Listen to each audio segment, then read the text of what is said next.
Good morning, everyone, and welcome to the second day of spring. Hopefully everyone's feeling suitably springy and excited for this warmer weather. Welcome to the fortnightly IAB webinar series. For those of you who don't know us, so the IAB is the Interactive Advertising Bureau. We do fortnightly webinars, amongst other things, on various industry topics. So I think we're up to about 50 different webinars so far. So we'll actually share a link to all our previous ones. If there's anything you need to know about digital advertising and marketing, there's probably something that suits your needs there. Today, we're really thrilled to launch an important new research report that we've produced alongside Pureprofile, Australian e-commerce, for 2021. At the beginning of last year, the IAB produced a report focusing on the direct-to-consumer market called Direct Brands. At that point, when we were doing the report, it was just prior to lockdown, and the most interesting and innovative part of the industry, and the one that sort of had the most stories coming through, was the direct-to-consumer area. And there was a little less excitement, a little less innovation, a little less digital transformation for some of the larger retailers in particular.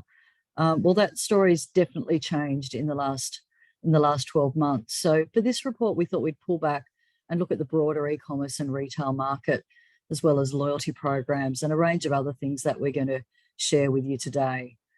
The research that you'll see today was carried out at the end of June from a fieldwork point of view, when most of the country wasn't in lockdown.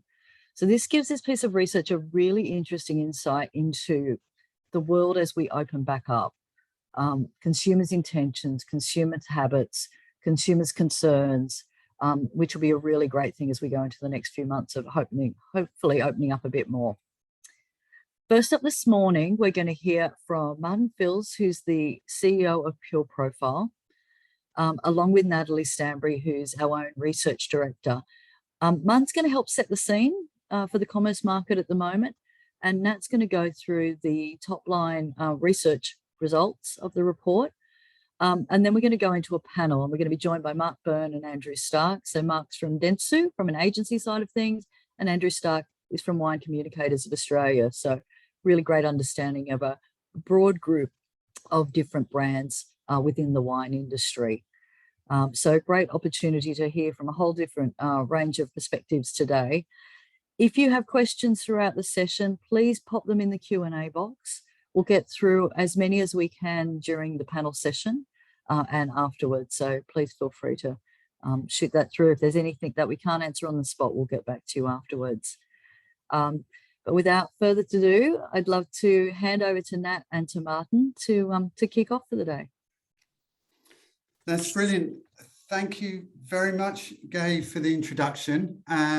Also, I think thank you very much for all the attendees, but thank you very much to the IAB for running, I think, this important study when we need to understand how consumers have changed and really get a barometer as to how they are thinking towards retail and e-commerce. So a great idea to run this. Look, all of you are aware e-commerce has grown considerably, and it's grown because there's an online boom. If you look at Austrade data, data says that 22.3% growth in e-commerce in the last year. We're spending more time online. We are at home much more.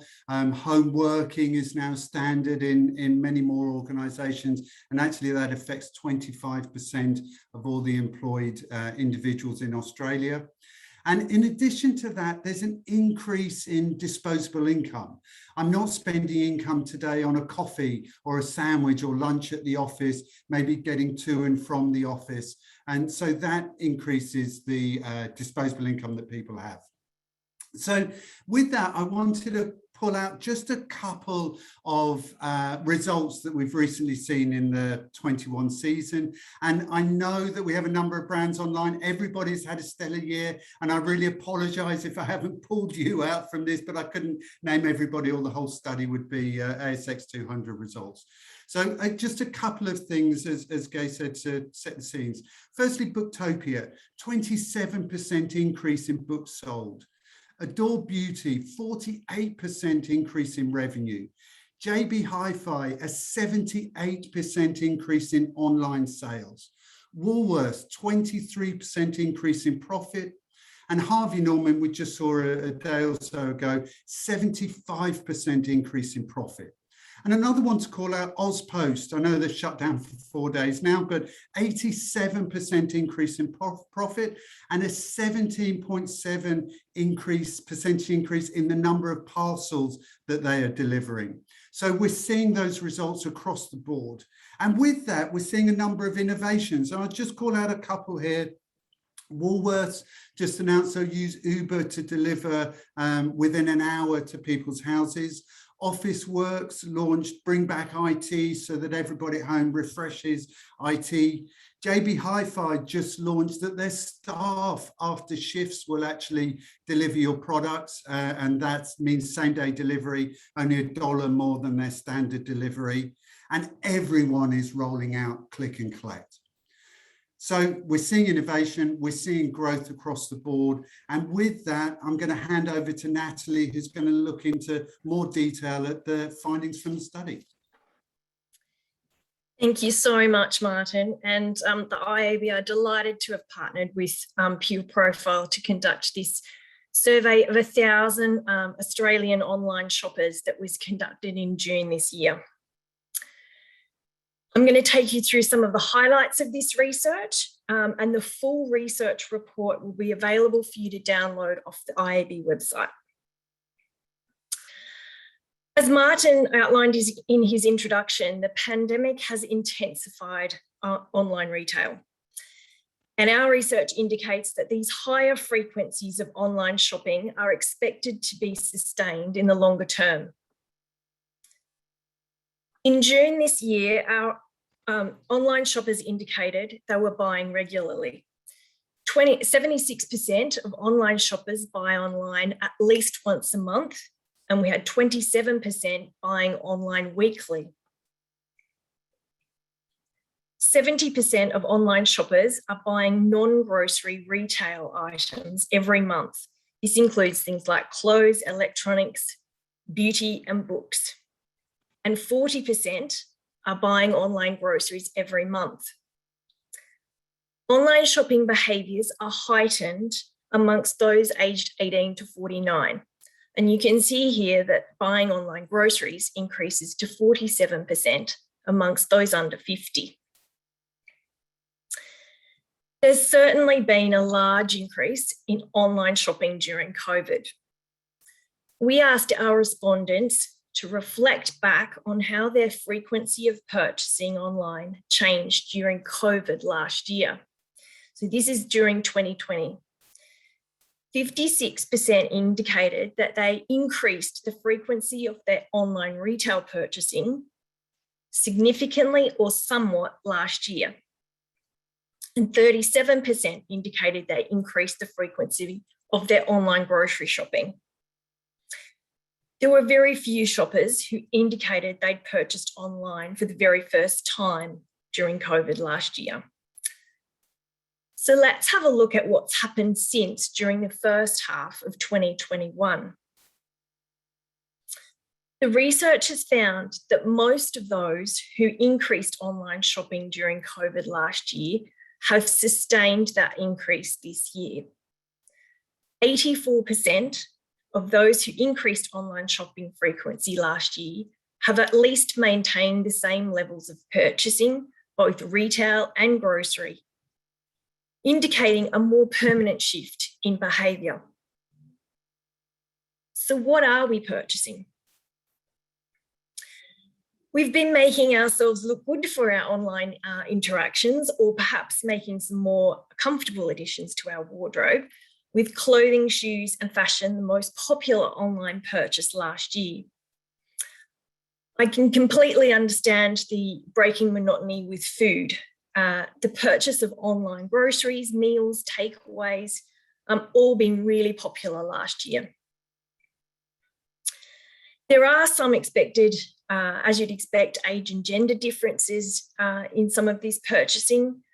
For example, 61% of females had purchased personal care and beauty products. Electronics and technology were purchased by 52% of males in their 30s. And home and garden purchases were more popular amongst those in their 50s. There's more information in the report on specific retailers that we're purchasing from. A trend that has emerged during COVID is the increase in shoppers buying from smaller and local businesses. 46% of online shoppers said they're buying more online from local retailers. This presents an opportunity for all retailers to understand if they can play a role in creating that feeling of community connection that has emerged as an important part of buying local during COVID. Looking at why consumers buy online, the convenience of online shopping is by far the greatest driver of behaviour. 76% of online shoppers rated convenience as their number one reason to buy online. Our respondents also indicated that convenience is worth paying a premium for. Nearly half of online shoppers say they'd pay more for products that make their life easier. As more retailers and brands have invested in their digital presence and distribution channels, the meaning of convenience to consumers is evolving. Simply being online and giving people the option to shop whenever they choose is no longer such a strong differentiator for retailers. Marketers will now need to ensure they're consistently reviewing their entire buying journey that they offer consumers, right through from the experiences with research through to delivery of the goods. By and large, positive online shopping experiences are reinforcing behaviour. 73% of monthly online shoppers say their online shopping experience has been rewarding. Marketers will need to shift gears again in 2022 to ensure that they're providing a satisfying omnichannel shopping experience amidst further growth in online volumes and increased consumer expectations. Let's take a look at some of the new ways that retailers are communicating with consumers.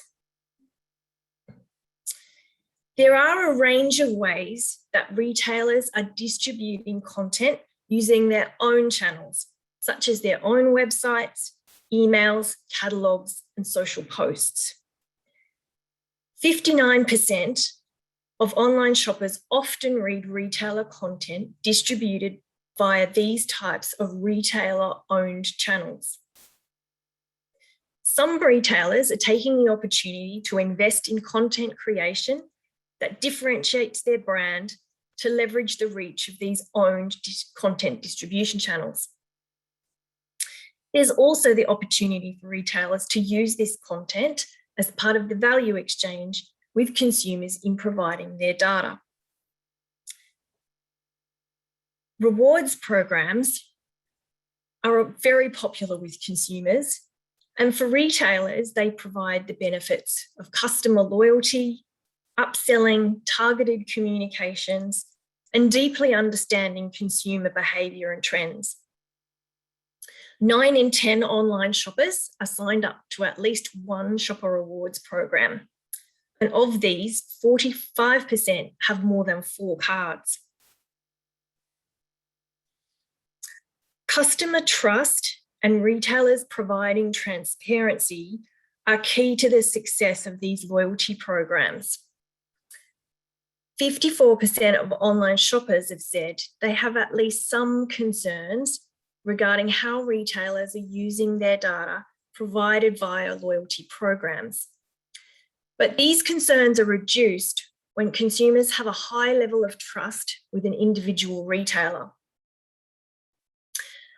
Most loyalty card holders do understand that retailers use their data to target advertising and marketing products to them, but there is a specific gap in knowledge on whether their data is provided on to other companies. So trust and transparency on how data is used are important elements in that relationship between customer and retailer. The research has also found that direct brands continue to thrive in our retail landscape. Direct-to-consumer brands are those that sell goods entirely or primarily through their owned and operated digital channels. So these are brands that are born and bred online. Last year, prior to the onset of COVID, the IAB released a direct brand study. This year, in our broader e-commerce study, we've checked in on whether anything's changed with consumers around their usage and attitudes for direct brands. This year, we've found that the levels of direct brand shopping are very similar. So nearly half of online shoppers have purchased a direct brand, and a third have purchased multiple direct brands. These brands include the likes of HelloFresh, Koala, Booktopia, Catch, and many more, which are listed in our report.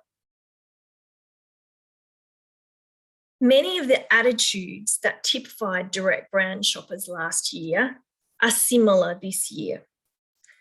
Direct brand shoppers are more adventurous when it comes to trying new brands. 59% of direct brand shoppers are open to buying brands that aren't well known, compared to 47% of non-direct brand shoppers.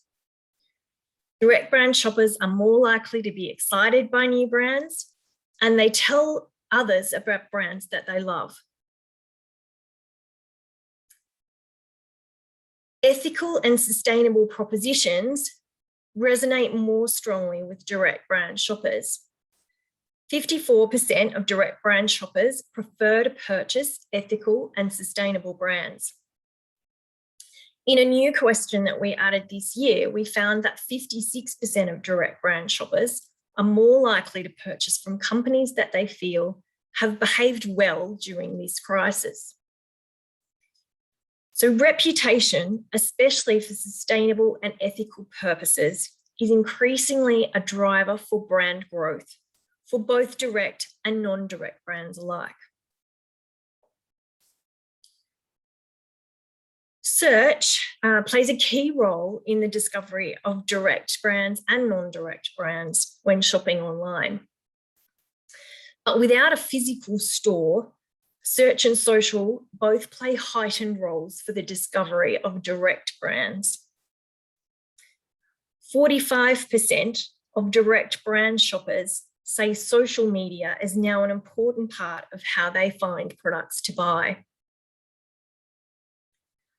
So what's changed since last year? There has been significant change in direct brand buying triggers. With the decreased levels of consumer confidence this year, we've seen an increase in value for money as an attraction to buying direct brands. As more retailers and brands have invested in their digital presence, other hygiene type factors, like being simple to buy or having quick and easy returns, are not distinguishing direct brands as much as they did last year. Instead, brand proof points, such as innovation, personalisation, socially responsible, environmentally friendly, and Australian owned, have become more compelling reasons for purchase.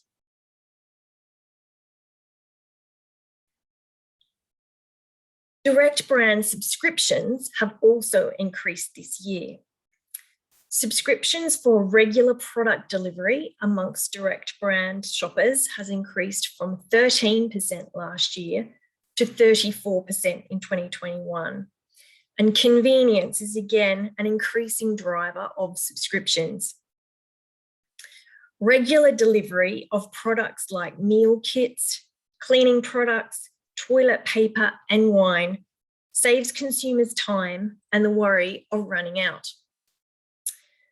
So direct brands with their nimble business models, strong brand purpose, mission-based marketing, and skills in classic marketing are continuing to contribute to a resilient brand landscape. I'm now going to hand back over to Martin to sum up the research and join the panel discussion with Gai, Mark, and Andrew. That's great. Thank you very much, Natalie. And please, everybody, download the report, as there's much more detail than we were able to go through on this call. But a few things to outline and to emphasize. Firstly, look, place e-commerce front and center of everything that you're doing as a business. Growth is only expected to be sustained, and for many, this is the channel of choice. Secondly, make sure that you connect to your customers through this sense of community and ethical brands and values. This is becoming so important, and an important level of choice, decider of choice for many consumers. Be front and center and upfront, regarding data privacy. It's much more prevalent across media and publishers, but it's equally as important across retailers. So ensure that if you're running a loyalty scheme, if people are e-commercing with you, that really they understand how their data is being used. Convenience is really the biggest driver, and so to ensure that consumers understand how you will deliver fast, easy, and ensure that, again, the experience is as individuals would want and fits that convenience requirement that they have today. And highlight, if you're direct to market, highlight your brand proofs. So those points amplify the communication of brand proof points, so that, again, consumers can easily find differentiators between yourselves and others. So interesting takeaways. As I said, please download the report, and I'm now going to hand back to Gai, who's going to run the panel session. Thanks, Martin and Nat. That was awesome. And yeah, and I will repeat that, Martin. There's a lot more. There's 47 pages. And for people on the call, there might even be your brand in if there's nothing else that drags you, you might want to go and see how your brand fared in the report. So we're gonna dive into this a bit deeper now with some extra guests. So I'm first going to start off with asking, I guess, a question in terms of, were there any surprises in the report, anything you weren't expecting? Mark, I might start with you. Thanks, Gai. Great presentation, Matt and Martin. I think what's interesting is that it's kind of updated a lot of research that I saw through 2020. It was really, really pleasing to see that I think the majority, I think it's 67% of consumers that have a rewarding or a good experience online. I think that's probably a reflection of the amount that brands have invested in CXM over the last 18 months. In terms of big surprises, I don't know if anyone's going to be shocked by the idea that more people are shopping more often online.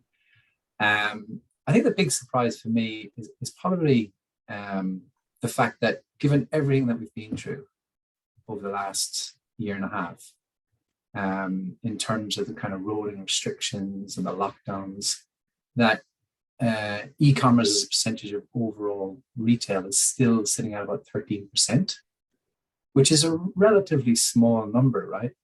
And I think Ruslan Kogan, the co-founder of Kogan.com, said last year, he kind of described it in a really interesting way, which is e-commerce in Australia has a massive tailwind and a huge runway.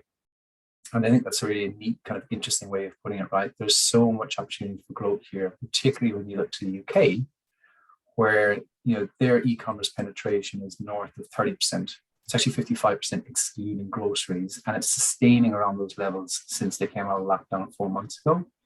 So if you're not excited by the idea of 13%, get excited about where it's going over the next 2 or 3 years, and the fact that the UK is sustaining above 30% right now. Yeah, great. It was sort of frustrating for the last 10 years how slow we were. So, yeah. It's sped us up. Andrew, how about for you? Anything that you weren't expecting to see? Look, I probably echo Mark's point. It's not that the overall trends were particularly surprising. It's just that lag. You know, we tend to immerse ourselves in the behaviours of the US or some of the more sophisticated European countries, certainly the UK, where those penetration rates are a lot harder. And I think we all kind of thought that if ever now was the time for those first people, that first step into e-commerce, now would be the time. So for me, the single biggest surprise was the point that was made on one of the slides that very few non-grocery buyers were buying online for the first time. I thought, for goodness sake, if ever you were going to jump online, now is the time. You can't get out of your damn house. Now, I know that some people, they're actually starting to look forward to the weekly grocery shop now because it's the one outing they're allowed. So maybe there's a balance there. But I was expecting that number to be a little bit higher. But the underlying trends and the key points about value for money and trust was certainly not a surprise.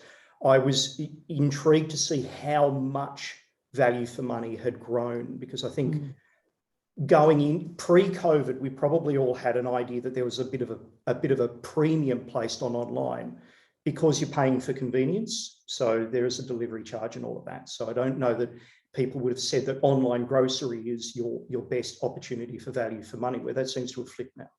So those were my two big takeouts. Yeah, it's going to be interesting watching that sort of value for money piece, because we're so, you know, Martin spoke to so many great profit announcements, real estate market being up, but still there's this underlying nervousness around what's to come. So it'll be interesting. Andrew, we might stick with you.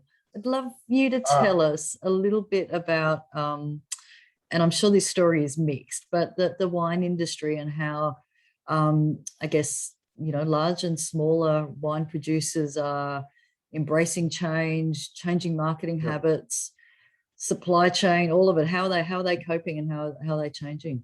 Well, I'll start off by saying that if you look at the people who've registered on this, I recognise that the wine industry is probably about 10 years behind in terms of the sophistication as a generalisation. So I could spend 3 hours talking about this, and I promise you I won't, because I know you have the mute button, but I will really try and focus on what are the things that we've learned that are relatable across multiple industries, rather than reflect on the oh shit moments that the wine industry's had over the last couple of years. But you're exactly right. I can summarise it in the first lines of Charles Dickens' Tale of Two Cities as the best of times and the worst of times. So if you're a brand owner that has brands that people trust, that are seen to be good value for money, not necessarily cheap, that have a good presence at retail or a really strong direct-to-consumer offer, 2020 and part of 2021 is actually some of your best trading you've ever had. And even at a retail level, I talked to a number of retailers, and they're the same. Their biggest nervousness is how they're going to lap 2020, because things like trust and value for money became absolutely the number one drivers of purchase. Prior to COVID, it was about discovery. It was about trying new things. There was a lot more confidence in taking a risk. People were coming to brands via the on-premise. They were trying a new wine at the restaurant. COVID completely flipped that on its head. So we stopped talking about premiumization, saw the resurgence of strong consumer brands that played in that value for money space. We saw no on-premise ability to tell stories. So brands had to reinvent their way of communicating, and we saw a significant increase in disintermediation. So before on-premise, the direct-to-consumer online, about maybe 10%. It's a little bit hard to get exact figures, but triangulating, that's more over 20% now of wine sold in Australia being sold online. We're seeing people purchasing wine online for the first time go from, again, low teens to well over 25%. So the people who are buying wine online, and a lot of those had never bought wine online before. That's why I was so surprised a little bit by the penetration. There are three channels. So you speak about distribution. There are three ways of getting. There's the really data-rich grocers, Endeavour and Coles do an exceptional job of getting wine through to people online. But the fact that they're data rich and well resourced is a good message for people. If you're going to do it properly. Specialist online retailers, you've got to go a company like Vinomofo, which publicly it was known to be minutes to midnight before COVID. been superbly successful because they've captured that need for convenience and the need for disintermediation and done a really good job. Then you get the brand-specific wine clubs, which are brand, and then you've got some of the larger companies that do what, you know, friends and family, more of a corporate shop. That's where I'm going to focus on, because I think that's been the single biggest change, that a lot of the smaller wine companies that previously relied on, say, export, you can't get into market, or relied on premise. And, you know, we all know what's happened to restaurants and pubs and clubs. So they've very quickly had to learn how to tell their stories online and how to get to people very, very quickly. So what we've seen, though, is that there's been the ones who've done it well have done exceptionally well. And of course, you know, people can't travel internationally or even interstate. So the rise in wine-related regional tourism has helped that, with people coming to Cellador. But the brands that have got, and you know, Martin and Natalie both talked about omnichannel and that authenticity and the consistency across touch points. The ones that have done it well, their website, their consumer experience, and their direct-to-consumer experience has had an absolute consistency and an authenticity. The companies that have tripped up have been where the user experience hasn't dovetailed into the brand story that they're trying to tell. The connections are incredibly important, but the effectiveness of those connections depends largely on the resources as well. The companies that do it well are resourced, and they do it properly. They keep in touch with all of the various changes, because remember, a lot of wine companies have, you know, their winemaker is also their social media manager. Keeping up with what Facebook's doing with its algorithms around advertising, keeping up with it. Is it Pinterest? Is it Snapchat? Is it Instagram? What's the best platform? Rather than, I'm just going to do a bit of everything, because, you know, who you're talking to, how you talk to them, and what you're trying to say are critically important to your choice of channel. And again, I know your audience knows that, but a lot of wine companies are unconsciously incompetent in this space. So the key thing that we're learning is that the ones that are doing it well are the ones that have actually committed the time and resources to it. The thing that we're grappling with now is what's next. So you know, every winery and their winery dog are now on Facebook, or they're on Instagram. How do you cut through? How do you have a really compelling brand story? How do you dovetail into your retailer assets? Because retail is still incredibly important. So how do you create assets that can be used by Dan Murphy's as well as being used by Instagram? How do you keep that connectivity directly? And how do you take advantage with the stuff that Natalie was talking about that shift to local, smaller businesses, sustainability? How do you build that in a really compelling way? But on top of all of that, to absolutely echo what Martin and Natalie said, make it easy, make it super reliable, and remember that the core of all of your transactions is still trust. We've seen a lot of companies get it wrong by failing the trust. You know, they've said they've done something and they haven't done it, that the delivery times are wrong, they've delivered something that's broken or just incorrect. There's too much competition, and getting those basic hygiene things is incredibly important. And again, that's an area where some of them have got it wrong. But the ones that have got it right have absolutely embraced technology. They've resourced up against it. They've actively tried to keep in touch with what's changed. And they've got a really compelling and authentic story that will help them cut through and build loyalty. That's fantastic. It sounds like a similar challenge when we looked at direct brands last year, and it's that growth story beyond your immediate client base that know you well, trust you well, and building out from there. So it's good to hear from that. It sounds like there's still a big role for marketing to play. Sounds like everyone needs a marketing director at their wine company. Take from that. Well, we hope so, but they need a clear strategy. They really need to know who they're talking to and what they're trying to say and why people care. You know, we've well moved past the day where, you know, we've made this great Shiraz, therefore everybody will buy it. Sorry guys, the days are over. Why do people care, and what's in it for you consumers is critical. Yeah, fantastic. I might chat to Mark and Martin, and both of you deal with a range of different clients in different verticals. And one thing that really fascinates me is this sort of, two worlds are coming together in the middle. So you've got some big, you know, and they probably hate me on the call, but crusty old brands who have probably been a little bit late to digital transformation. You've got some really interesting little brands that really need to grow scale. So they both need to learn from each other. who have you worked with? You might not be able to name names. What sort of processes have you seen from both sides of the fence in terms of improving their situation? Mark, do you want to kick off? Well, I definitely don't work with any crusty old brands. No, they're all the other agencies. You're setting me up there. No, like I think we obviously work with more kind of traditional brands and do new ones. But what I kind of say is that I've heard a lot recently about this idea of reimagined consumers. The idea that there's a pretty significant number of people who, because of the pandemic, are kind of actively changing their buying behaviors and are motivated by things other than price and quality. And I think within this, there's a kind of a really big opportunity for brands, even the traditional ones, to kind of reinvent themselves in line with these new expectations and needs.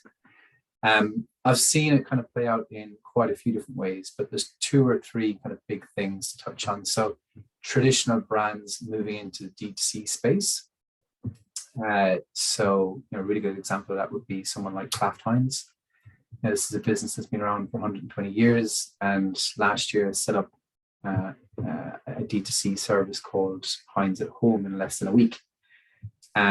So the idea there is that they saw an opportunity to service this group of people who potentially couldn't get into store, or for whatever reason weren't able to get delivery slots from the major retailers. So the idea is that it's a packaging of their goods, be it tomato soup or ketchup or mayo. But recently they've kind of partnered with AFL to provide more gifted packages around your favorite footy team. So I think it's a really interesting space for those traditional brands, because for someone like Kraft Heinz, it gives them this feedback loop directly with the customer that they otherwise didn't have, and obviously allows them to collect and use first-party data to provide more personalized marketing. The second trend that I'm seeing is kind of this diversification of e-commerce spend.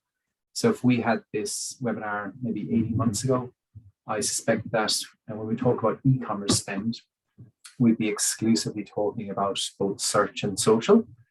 But it's interesting to see some of that spend starting to flow into other areas, not least retail media and kind of marketplaces. So when I talk about retail media, we've got probably about a dozen different FMCG clients, most of which are in the alcohol and food space. And they're all spending now on CitrusAd as a platform, buying retail media across Woolies and Coles, Dan Murphy's and BWS. And same thing goes with marketplaces, so specifically Amazon. I've had 4 or 5 conversations this year about brands wanting to stand up their own Amazon storefront as a means to diversify that distribution strategy. And then the last kind of trend I'm seeing is omnichannel. I think Martin and Andrew and Nat, I think everyone has actually touched on it in different ways. So we know that 90%, so 9 in 10 sales still happen in store, but 3 in 4 of those in-store sales will actually start online. So we know that consumers don't see the world as online or in store or online or offline. It's just this kind of blended experience. We've been talking about this. I feel like I've been talking about this for at least 5, possibly 10 years, but we've kind of seen a major acceleration of it over the last 12 months. So obviously most retailers now have a pretty sophisticated click and collect strategy, but there's a few other nice bits and pieces. So for instance, we work with Big W, which is the discount department store as part of the Woolies Group. They've done some really interesting things, not least kind of moving their physical catalog online and making that online catalog a shoppable experience. But they also had, as part of their kind of mid-year sale called Toy Mania, they partnered with Verizon Media, and they built up this AR functionality on their mobile website that allowed people to experience the product within their home. So I could go on to Big W on my mobile phone, and I could actually see what, for instance, a trampoline looked like in my back garden, to see if that was the right fit and size for that space. So I think we're seeing more and more kind of investment and innovation within the space, where clients and brands are looking to seamlessly merge both digital and in-store. Yeah, that omnichannel one, which is a word some people love and some people hate, but it takes a lot to change that, right? And I think Andrew spoke to it a little bit, but it has to be from the strategy and then right through, and the myriad of agencies and touch points, and which is only going to get more fragmented, to sort of keep that as a same look and feel, same messaging, same tone is very difficult. So it's the one thing I would say about it though, is it's a win-win situation. Like the consumer doesn't think in this way. But there's also some really good research, albeit from like 2018, 2019, that shows that consumers that are omnichannel, that is consumers that will buy both online and in store, are actually more valuable and more profitable. So I suspect the profitability is driven by the fact that you don't necessarily have to pay for the delivery and returns when they're buying just for e-commerce. So if click and collect means that you don't necessarily pay that distribution tax. So it's definitely a bit of a win-win, as I said, in terms of profitable and loyal customers. Great. Martin, you're probably the man who knows all the secrets, right? Because you're dealing with a lot of these companies when they're in research mode and what's coming next. But what are you seeing from your clients in terms of transformation over the last year or so? Yeah, it's a really interesting point. So before COVID, BC, research was really done, data and insights was really done to understand how's my audience changing. So you've got obvious things, I'm different at university to, I have my own home, to get married, have children, retire, etc., etc. And something happened overnight, the whole world changed. And when the whole world changed, what actually happened was brands had to research what they'd previously done to understand how their consumers thinking differently. And that really caused a refresh in so many different brands thinking, and actually put front and center, I'll use that word again, front and center, the consumers. And so it's research like we have now, like you've conducted here, that we are seeing successful brands, and the brands that are adapting to the new world are actually conducting more research than they used to conduct, and a continual research to understand how their consumers are different. And then you see innovations, as Mark talked about. I won't reiterate those, but you see those across many different brands. But it's because they've spent the time understanding their consumers first. And the biggest change in all of this is technology. So previously, years ago, whatever, I had to stop in the street and ask people what they thought, what they bought, what they shopped. But we now have a prevalence of data. 90% of the world's data was created in the last 2 years. So what it means brands are actually investing more of their time in is curating this data, their loyalty data, their distribution data, retail, perhaps different sales data. And before they do any primary research as to why, it's first understanding the what, understanding how my consumers are changed. Then something I don't understand, why are you doing this? Why are you acting in this way? And it's those brands that are really quickly delivering the innovation that Mark talks about. It's not people sitting in a room with a whiteboard going, oh, let's actually think about doing this now. They've gone out, they've understood their consumers. And that is the biggest change that we've seen in the last 18 months. Fantastic. And you've all sort of talked about either clients or industries that you're sort of dealing with. I'd like to put you on the spot, and it doesn't have to be your clients, though it can be. Mark, I'm thinking of you in particular. Who do you think is cracking this? Let's call it a really deep, trusted consumer relationship that's going right through to a transactional. That particularly players who haven't been traditionally maybe great at this. Is there anyone jumping out at you? Andrew, is you impressed with any brands that you've seen?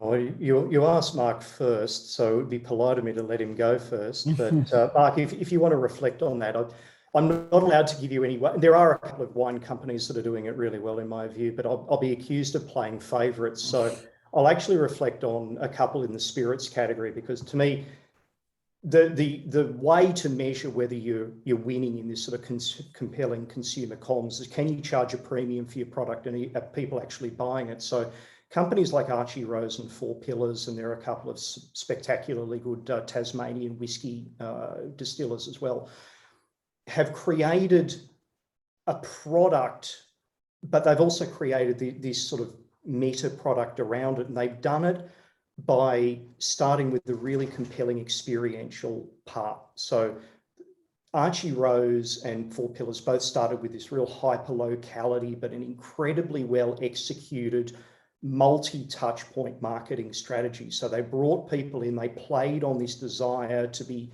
crafty, to be artisanal, to be round the corner.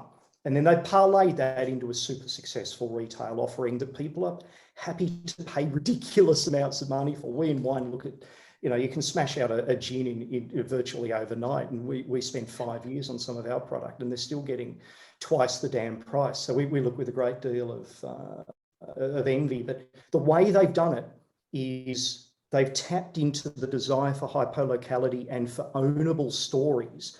And they've done a very good job of being consistent and delivering that premium experience at every single touch point. They've worked well with the retailers to position it, but they've created a real so what, you know, that there is a real tangible benefit for the consumers as well as for their brand. And I think that's the way to win in comms, having that really authentic experience that you can flow all the way through to how do you activate digitally, how do you activate in store, how do you follow up with really great loyalty schemes and really consistent multiple touch points that's not spam but still quite compelling. And how do you focus on something that's not the deal? And again, you know, there are lots of deals and we're the cheapest and, you know, we're the brightest and we flash more than everybody else.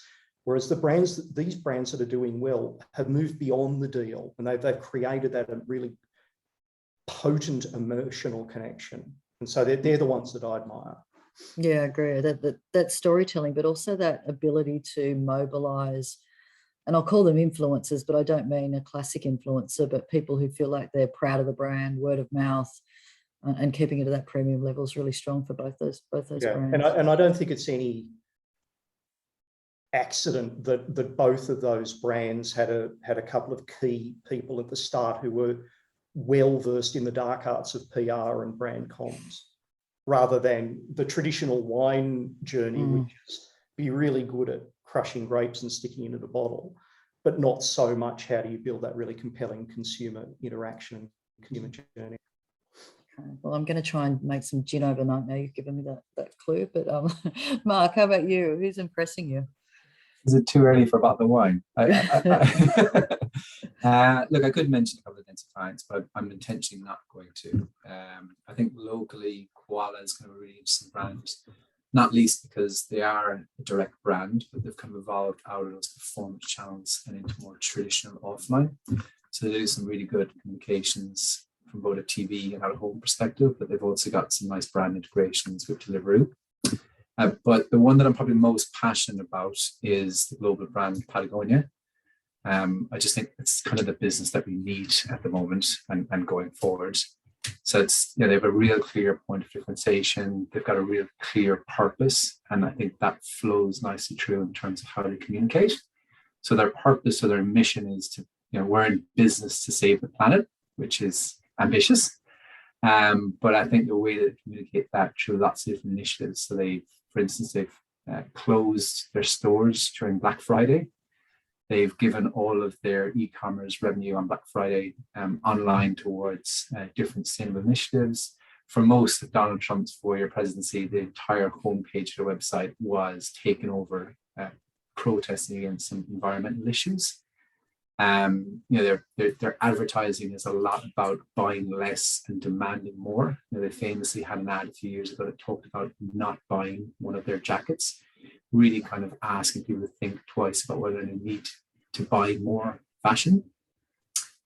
So I think they're just a really, really interesting business. They've actually got a nice kind of content hub on their website, and it has their entire supply chain with all of the different locations and businesses that they work with across the world. But what they've done is you can actually click on these different locations and see any issues that they found and exactly how they're investing in those local communities for the future. So, you know, they've got a clear purpose, they're very transparent, but they're also able to use their communications, particularly social and display video, as a means to amplify that message. So you can probably tell I'm quite the kind of Patagonia ambassador. I think they're an amazing business. They've literally written a book on this, by the way, if anyone's interested. That's great. I love them too. I think it's really interesting because there's a few, I guess, quite loud marketing experts / academics / researchers in the world who are very cynical around the purpose-driven marketing side of things making a difference. So I think it'll be fascinating over the next few years to really look at the profits and the growth and the change and how that really plays out for, you know, and there's going to be more and more purpose-driven ones, and some will do it well and some will do it badly, but what that differentiator is. Martin, who's getting you excited? I'm about halfway through the Patagonia book at the moment, Mark. So it's a great read. The other great read, by the way, for everybody, if you haven't read it, is the Shoe Dog read as well. That's really interesting. That's brilliant. And again, putting people first versus putting the environment first, as Patagonia does, is interesting. I will have a follow-on to the Patagonia. I just bought 2 Patagonia goods recently, and to your question, Gai, and Emily, who has had a question online, how can we compete with direct-to-consumer brands? It's that convenience point that we just had up, which Natalie talked about. And if I'm a local store, how can I utilize my locality and my distribution network to actually ensure that it's convenient, it's fast, it's simple, and it's personal? You've got to follow the big guys. You've got to have the same sort of experience online. There's innovation that you need, etc. How I display goods and I display products, and the ease of purchasing needs to be as good. But there is something different they can do.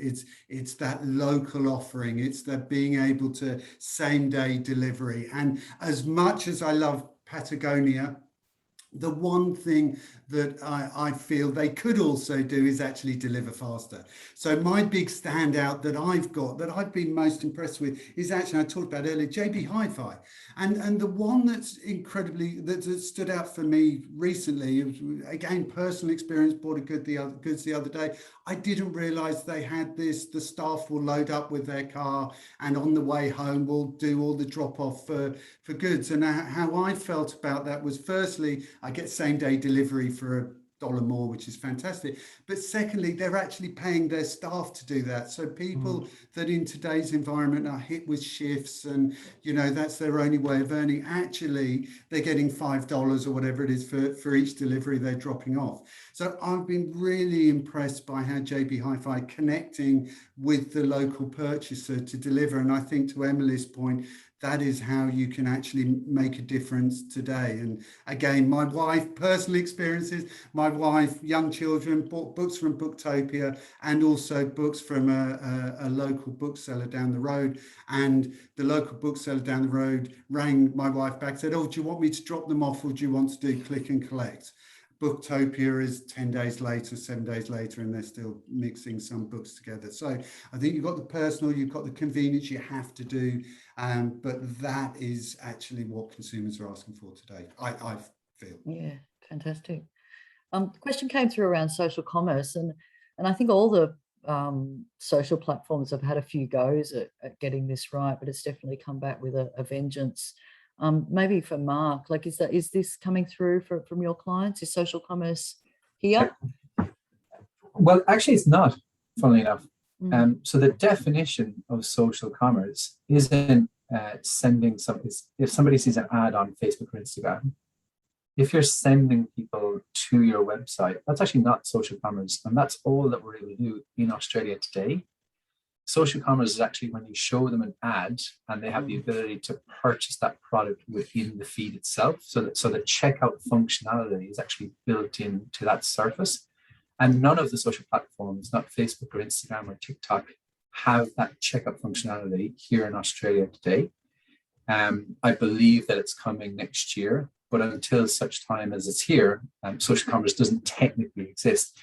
But again, you just need to look to the UK and the US to see where this is going. I think there was a study around that 30% of people discover products on these social media platforms. I think the number in the UK and the US is closer to 60 or 70%. Now, this idea of discovery commerce, where products find people as opposed to people finding products, is a really big play for those big social platforms. And inevitably, it's going to become a bigger play here as well. It intuitively makes sense to allow people to actually purchase the things whilst they're in that discovery mode. So undoubtedly it's going to be a big thing. First of all, when it actually arrives properly here next year, but also because it's just a more intuitive and more seamless experience, and therefore it's only going to get more popular.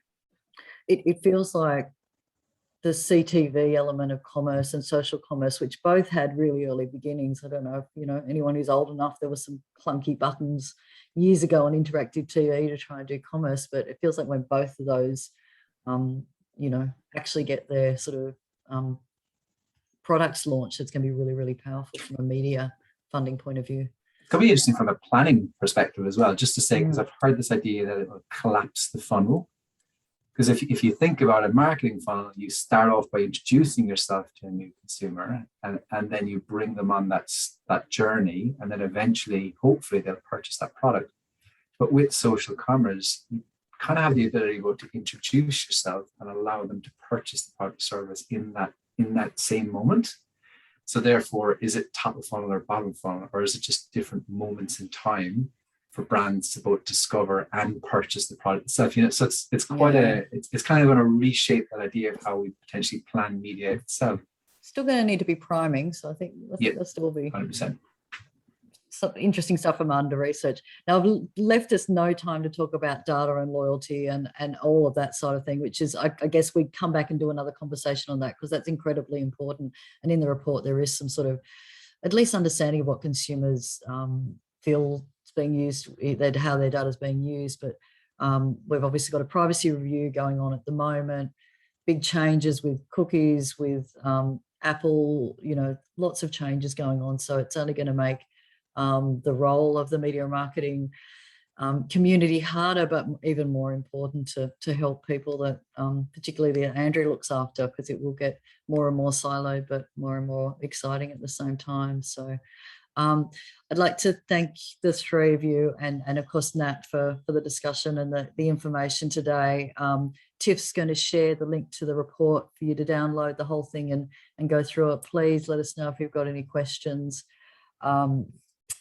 And hopefully you will enjoy that. I'm just going to share, we've got our next webinar in a fortnight's time. Thanks, Nat. Is on something totally different, but commerce will be part of it. It's game advertising. So there's been a lot of discussion in market around the growth of advertising in different gaming environments, and there are a myriad of different environments. So we thought it was best to talk to both brands and agencies and get an understanding of how they're looking at placing brands in these different environments, barriers, opportunities. So that's a really important study that will sort of set the scene. So hopefully some of us will join us for that one. Thanks for joining today, and I hope you all get some lovely deliveries today from an e-commerce point of view. Thanks, everyone. Thank you.